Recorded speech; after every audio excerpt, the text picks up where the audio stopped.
Hi everyone, this is Jan Oliveira here, and I'm part of the All Scraps creative team, and I'm here today to show our monthly Fusion tutorial here. This month, however, I'm showing on Photoshop because I wanted to show you I'm using some templates that I need to resize, and because Photoshop was open already and it's easier to resize things, I decided to use Photoshop for this tutorial. But nothing that I'm doing here you can definitely do on Photoshop Elements. So we are using here some amazing supplies here, and I wanted to show you. So the template that we have is from Maya de Groot, and is the art journal template. And because I was saying that I need to resize, because the template comes in 8.5 by 11, and you can definitely work on that, but I wanted the template to be square because when I print my layouts I put them on an album that is a square album. But if you're working on art journal, you can definitely print 8.5 by 11, whatever size you want. I actually print my art journals 8.5 by 11 or sometimes 8 by 10. So the other kit that we are using, I decided to choose this one because it's actually a kit that from Lynn Ausick, and it's called Fire and Ice, and it has some elements of kind of end of the year Christmas, but it is a beautiful kit, and I wanted to show you that independent of you're not in that season anymore, you can definitely still use the kit and to do other things, because it has some amazing things here, and she has a very, I would say, vintage artsy style, and there is some fabulous elements here. So definitely we can use this to complete our layout. So when I went ahead and I resized my layout, and if you don't know in Photoshop, you just can go to Image and Canvas size, and at first you would see 8.5 by 11. I just put 8 by 8 and Photoshop resized it for me. So I went ahead and I clipped the pictures to the frame, the photo frames, and what I did, she had several layers here of what she called paper, other circles as a clusters here, but I decided that instead I'm going to use the kits she has a bunch of clocks, so I decided to use that instead of the paper to clip papers. I also want to show you here amazing papers in this kit, so you can see this. I'm going to be using the Celestial Word art, so you can see here. So let's get it started here. So I started with a paper from the kit and clipped my pictures, and now we are going to start to give some more effects. I have here a other picture that I want to put in this white space. So sometimes white space, you can keep it that way if you want, but I like to give more focus to the story here. There are many things that my son likes to do or is doing, so I'm going to put a central image here that's going to be the big focal point there. So for that, she doesn't have particular like something called masks, but what we can do, we can use the paints that she has here in the kit to create a mask for ourselves. For example, she has this great smoke here, elements that would do great masks and would be great for blending. So let's see how that would work. So I would start I wanted this to be on the background, so I'm going to put this on the very last layer, and then we can get it started. So I think what I'm going to do, I'm going to get the other smoke that she has. So I'm going to combine them because they seem really soft, and I want to make sure that people are going to see my picture. So I'm gonna get this other one. So I'm gonna right click here and choose merge down. What that means is that blue smoke is going to combine with the smoke that I said before, and then now they're just one smoke. So let's see how the layout would look.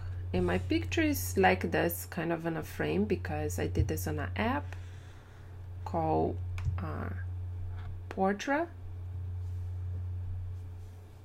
that does some watercolor effects.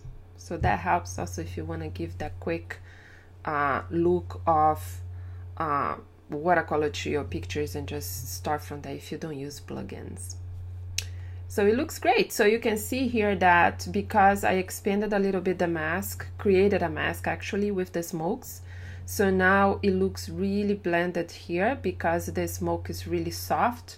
So it made even a better job than a mask, not a mask, but a regular one of this journal spot that is kind of on top of him. And my title is gonna move, of course, it's not gonna be over there. I'm gonna put this title a little bit down, but this is just like a position title, just to tell you. So my title is gonna be quite right here. So let's start now putting these elements that I said that I would like them to be behind the frames. And I'm gonna position them where the paper used to be. So now I can close this picture. Okay, so here what I did, I brought this clock here and one of the elements here. So I brought a bunch of these soft transfers that she has here, this clock, and I got this texture here. I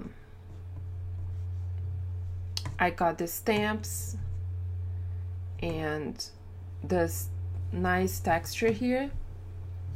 So I put the texture in the very background and I reduced the fill. If you're in Photoshop Elements, you can reduce the opacity a little bit. And the stamps here, I used a color burn blend mode. I use this other transfer here to the side and the clock here. So as you can see, because the transfers are usually very soft at the edges, it all blends together and give that interest to your page. So right now really is just to put some I don't feel the need to put some 3D elements, but if you do like them, you go ahead and you can use flowers and things like that. She has these swirls here that are very nice. I think I'll just put some splashes, that would be fun. So she has buttons,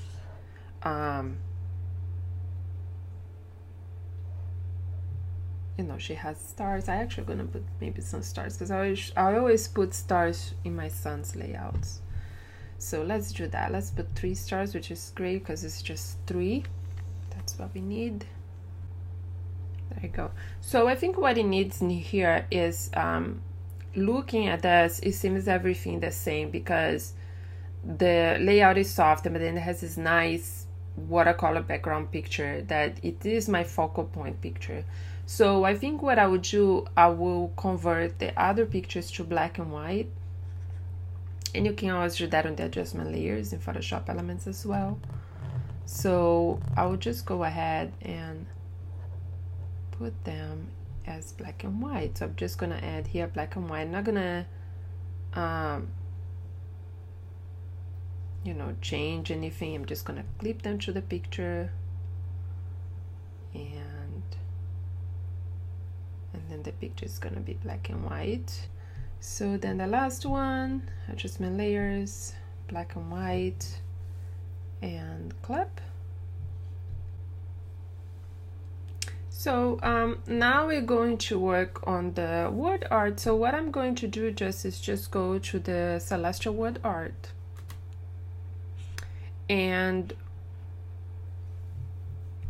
95% of the time I apply a style or do something myself.